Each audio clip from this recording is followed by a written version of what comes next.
고통받는 중생의 구원자는 도솔천에서 오신 분입니다. 사리푸트라 존자의 말씀입니다. 사리푸트라 존자는 부처님께서 고통받는 중생을 구원하시기 위해서 도솔천에서 오셨다고 말씀하고 계십니다. 이 말씀의 뜻이 무엇일까요? 꼴찌인 당신을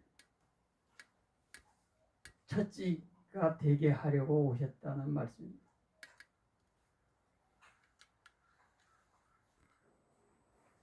세상에서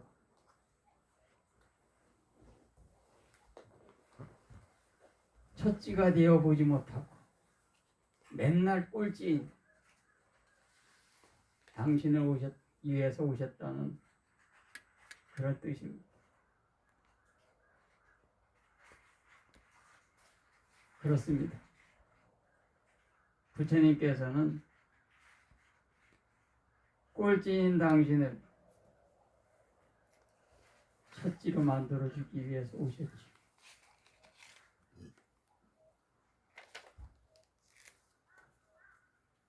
꼴찌인 당신이 그것을 믿고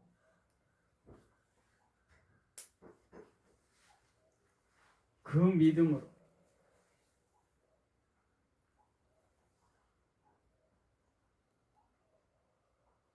살면 됩니다. 그러면 반드시 첫지가 되죠.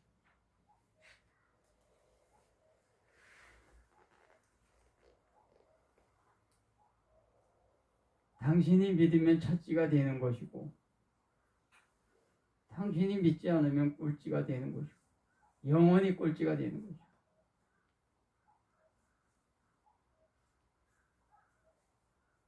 요새 하루에도 몇 번씩 극락을 갔다가 몇 번씩 지옥에 떨어지는 분들이 대한민국에 수두룩하지. 무슨 이야기 하는지 딱 감이 오시죠? 요새 주식시장 이야기입니다.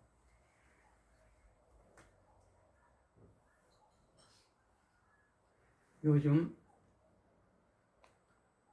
주식시장이 거의 화산이 폭발한 것 같은 상황 아닙니까? 그런데 모두가 그렇지는 않죠. 어떤 사람은 극락이고 어떤 사람은 지옥일 거고 아니 어떤 사람은 하루에도 지옥과 극락을 수없이 오르내리기도 하겠죠.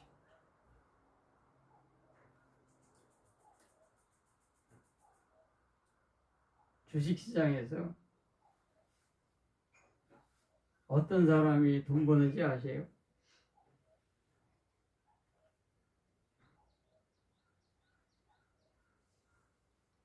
주식시장에서 돈 버는 사람이 어떤 사람이냐? 주식시장에서 끝까지 버틴 사람이 돈을 벌죠.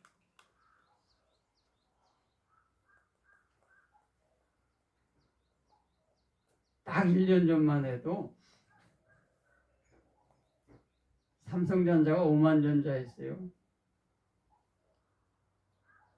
삼성전자 주식이 5만 원대까지 떨어졌었다고 작년. 아마 모르긴 몰라도 그때 화가 나서 주식을 던졌던 사람들 아마 지금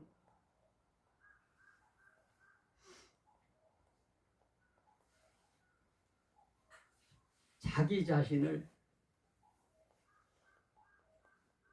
끝없이 질책할 겁니다. 아, 이 모조리야. 이 못난이야.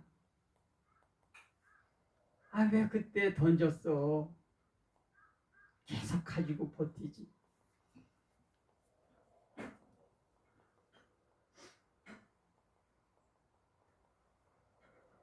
인간에게는 치명적인 약점이 있는데 그 인간의 치명적인 약점은 그 어떤 인간도 내일을 경험한 인간은 없다는 거예요.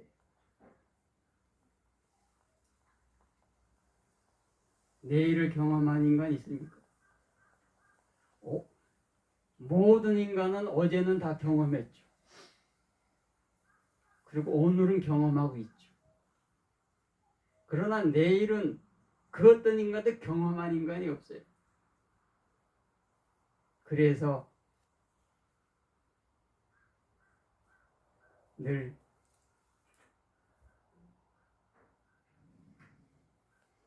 걱정하고 근심하고 두렵죠.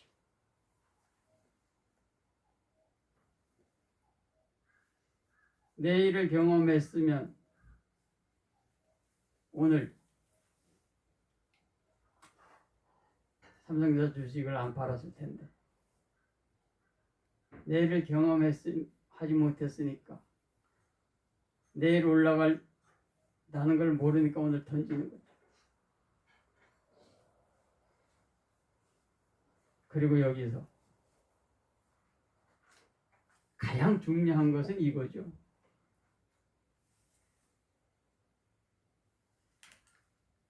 삼성이 뭐 잘한 게 있어서 지금 이렇게 30만 전자가 됐습니까?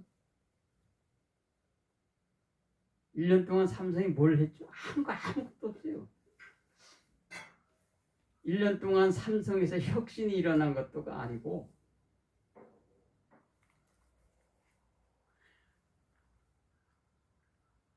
삼성은 한 게 아무것도 없어.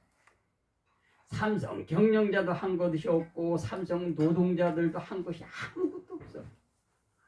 어떤 혁신도 한 게 없어.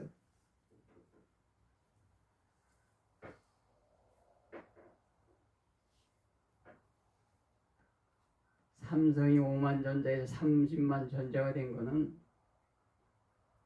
그 이유는 딱 하나밖에 없어요. 회사가 안 망한 거야 그동안. 삼성전자가 1년 동안 안 망했기 때문에 이런 그야말로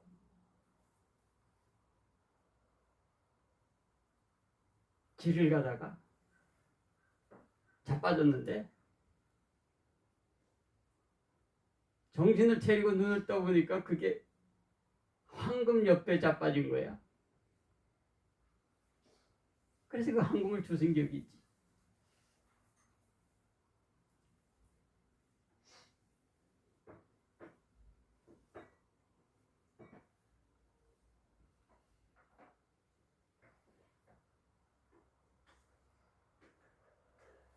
아까 내가 이야기했어. 주식으로 돈 버는 사람은 주식시장 그 바닥에서 오래 버티는 사람이 돈 번다.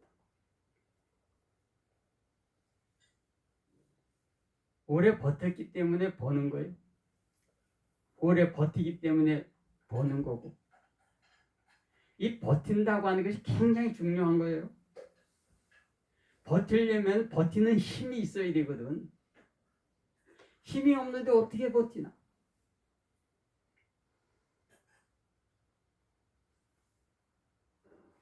초조하고 불안한데 어떻게 버텨?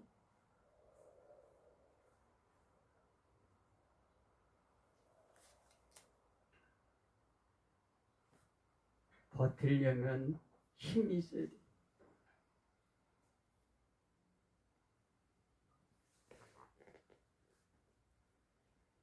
내일 주식이 오른다고 생각하면 오늘 내일도 버틸 수 있지.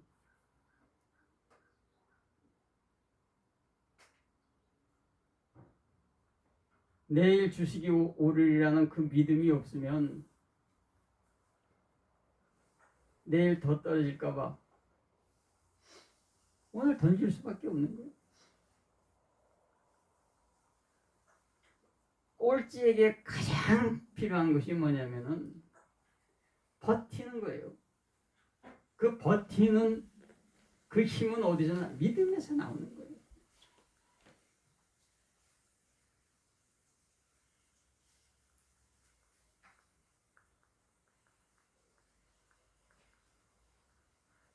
가끔 바다에 가시죠.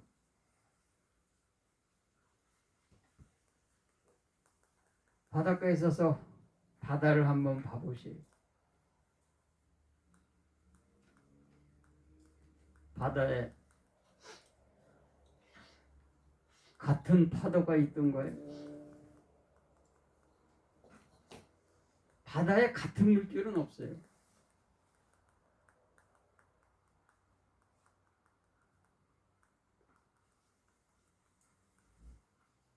내가 전에 인연 있는 분이 낙산사 주지라서 거기서 며칠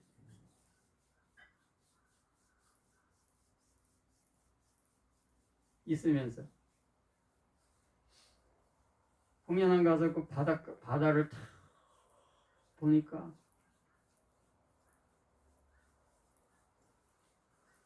문득 이런 생각이 드는 거예요. 야, 바다에 같은 물결이 없네.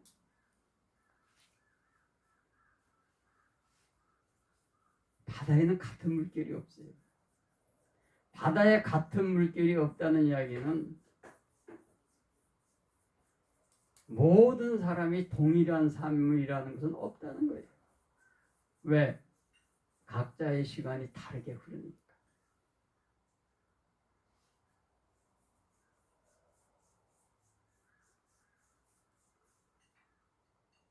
바다에 같은 물결이 없는 것처럼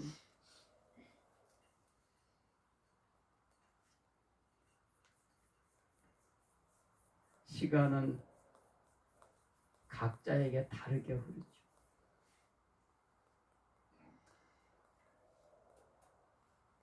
그래서 쌍둥이의 삶도 같을 수가 없는 거예요.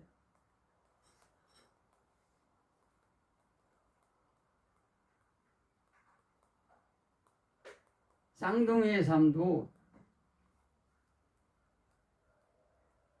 동일하지는 않아요.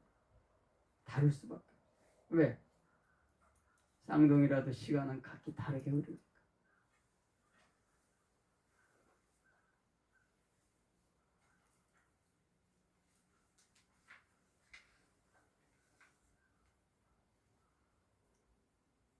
마음이 조급하면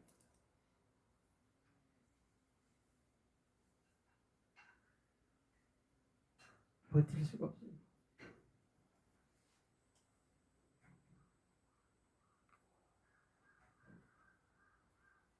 바다에 같은 물결이 없듯이 사람의 삶의 시간도 각기 다르게 흐르는 거예요. 우리는 시간 안에 사니까.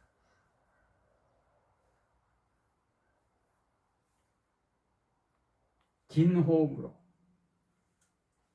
멀리 보고 버티는 사람이 결국은 첫찌가 되는 거예요. 첫찌로 태어난 사람 없고 꼴찌로 태어난 사람 없어요.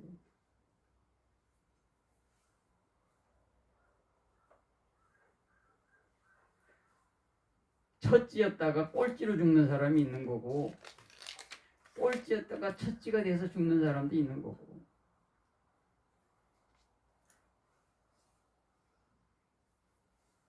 첫째였다고 영원히 첫째일 수 없고 꼴찌였다고 영원히 꼴찌일 수 없는 거예요.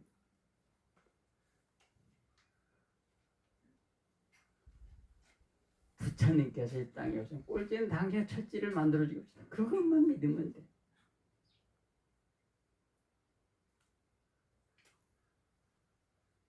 조선조 영조 때 훈련대장 김성응이 태청을 해서 집에 가니까 집사가 경상도 영천에서 조학규라는 선비가 찾아왔는데 자신이 조호익의 7대손이라고 이야기했다는 거예요. 그러니까 김성응이가 얼른 모셔오라고 했죠. 왜?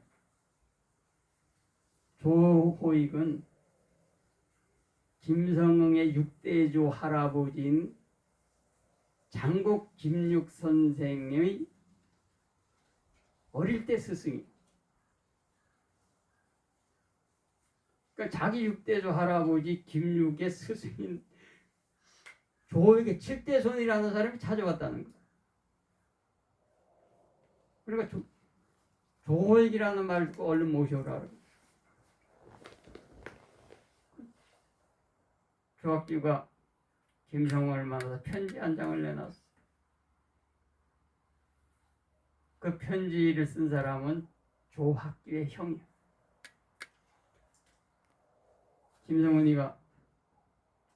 김성응이 그 편지를 읽어보니까 자신의 6대조인 김육, 그리고 그 큰아들이었던 김자명, 그리고 그 장손인 김석주 3대가 얼마나 자신의 7대조인 조호익에게 은혜를 베풀었는가를 열거하는 거예요. 참고로 김성응은 김육의 둘째 아들 김우명계예요.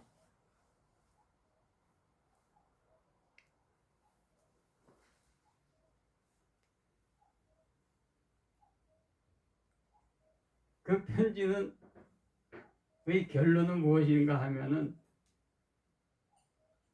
내 동생 관직에 나갈 수 있도록 도와달라는 거야. 그 지금 벼슬 청탁 편지에 의해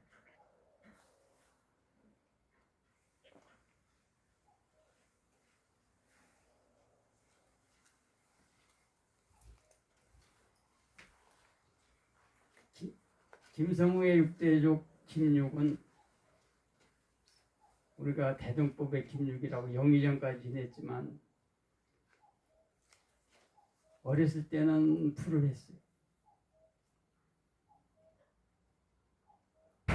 할아버지가 강동 현감을 하다가 강동현에서 병사를 했는데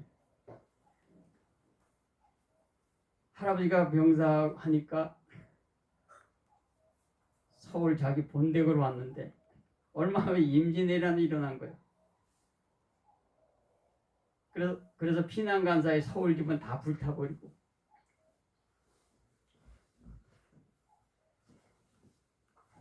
그 임난의 전쟁 와중에 아버지, 할머니, 어머니가 연달아 죽어. 사실상 굶어 죽었어. 연달아. 그래서 15살 때 고아가 됐지.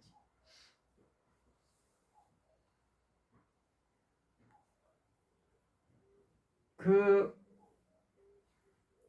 불행한 소식을 듣고 조호익이 그 어린 제자에게 격려의 편지도 보내주고 양식도 보내주고 그래. 15살까지. 그해 조호익이 죽어서 김육하고 인연이 끝나죠. 그래서 김육은 그 어릴 때의 그 고마움 때문에 자신이 출세했을 때 자기 스승을 굉장히 높이려고 애를 많이 써요. 그래 그의 큰아들, 그의 장손까지.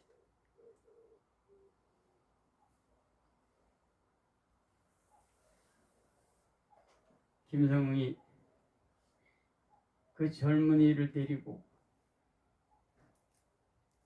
다음날 궁에 들어가서 영조를 아련하죠. 영조가 묻습니다. 네 집 자손인가? 그러니까 김성웅이 신의 6대조 진육의 스승인 의병장 조호익의 자손이옵니다. 힘이 천하 장사이옵니다. 그러니까 영주가 이렇게 말하죠. 그렇다면 우선 군문에서 쓰라.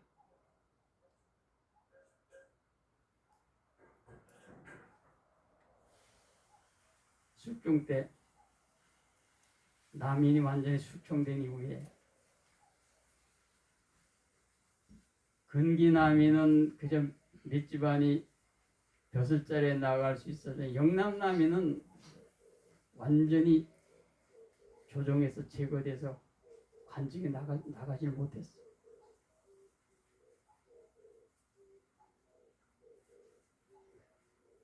영조는 할머니 집안을 굉장히 아꼈어요. 김육은 할머니의 할아버지거든.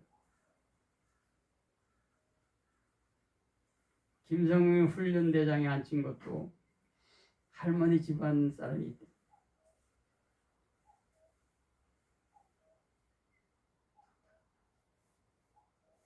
김성웅은 조학규를 우선 군관에 앉히죠. 조학규가 출세해서 5년 후에는 고을 사도로 나갑니다. 김성웅이 밀어준 덕에 5년 만에 고을 사도가 돼요. 현감이 됐어요. 출세했죠.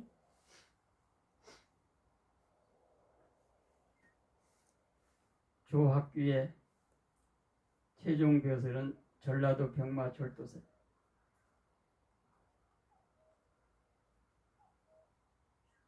김성웅은 그 다음에 죽습니다. 조학규를 고을 현관까지 출세시키고. 그러면 누가 조학규를 전라도 병마 절도사까지 무관으로선 가장 높은 직까지 올렸을까요? 김성웅의 아들 김시목. 김성웅의 아들 김시목은 좌찬성 겸 병조 판서였어요.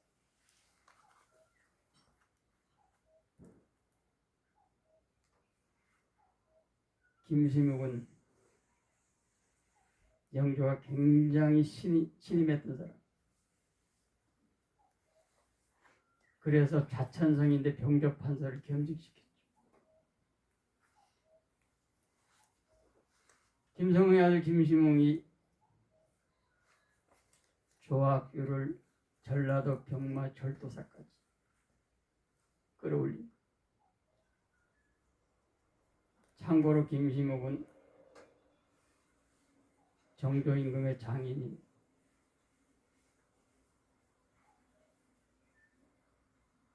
정조가 고전했던 것은 김시목이 정조가 왕이 되기 전 6년 전에 죽었기 때문에. 김시목이 정조가 20살 때 죽었어. 26살 때 정조는 왕이 돼.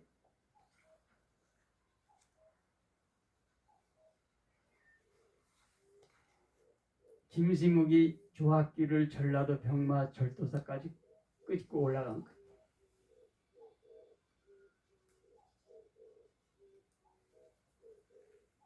조호익 이후에 단 한 사람도 관직에 나가지 못해서 조호익 가문은 완전히 몰락했었어. 그런데 조학규가 전라도 병마 절도사라는 무관 최고직까지 올라감으로써 집안을 일으켰죠.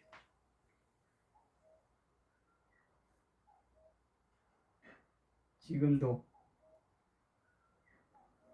경상도 영천에서는 조호익 후손들이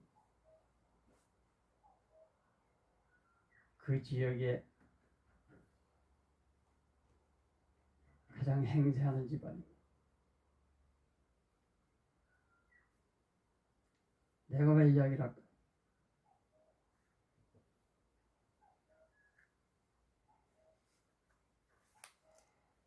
언제 어느 때 꼴찌가 첫째 될지 알 수 없다는 것. 그걸 믿고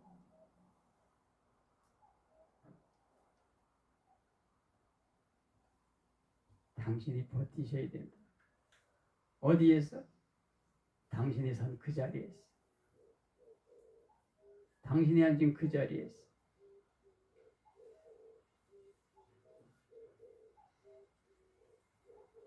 파도가 무서워서 배를 띄우지 못하면 영원히 바다에 나가지 못하죠.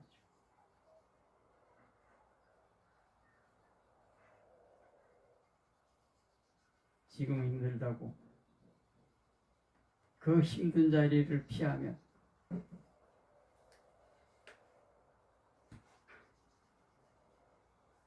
다음에 힘들지 않을까요? 아니요. 당신이 밟아야 할 길은 다 밟아야 끝나는 거예요. 당신이 힘들다고 가다가 멈추면 다음에 당신이 그 멈춘 자리에서 다시 시작할까요? 아니요. 다시 처음으로 와서 다시 시작해야 돼. 당신이 멈춘 자리에서 다시 가는 게 아니에요. 당신이 힘들다가 가다가 멈추면 다시 되돌아와서 거기에서 다시 가는 거예요.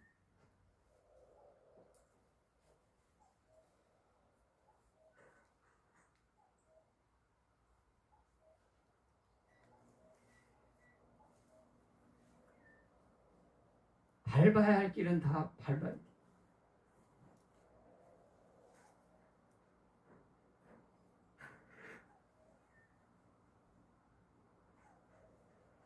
언젠가는 바다에서 순풍이 불 때가 있죠. 역풍만 불지는 않습니다. 순풍이 불 때까지 바다에서 배를 대고 기다리는 거예요. 항구에서. 순풍이 불었을 때 첫 번째로 배를 띄워야 돼요. 영원한 꼴찌는 없다. 왜? 부처님은 꼴찌인 당신을 위해서 오셨습니다. 꼴찌인 당신을 위해서 오니까.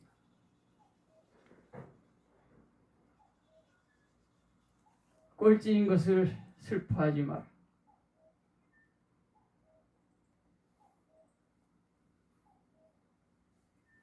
오늘 꼴찌지만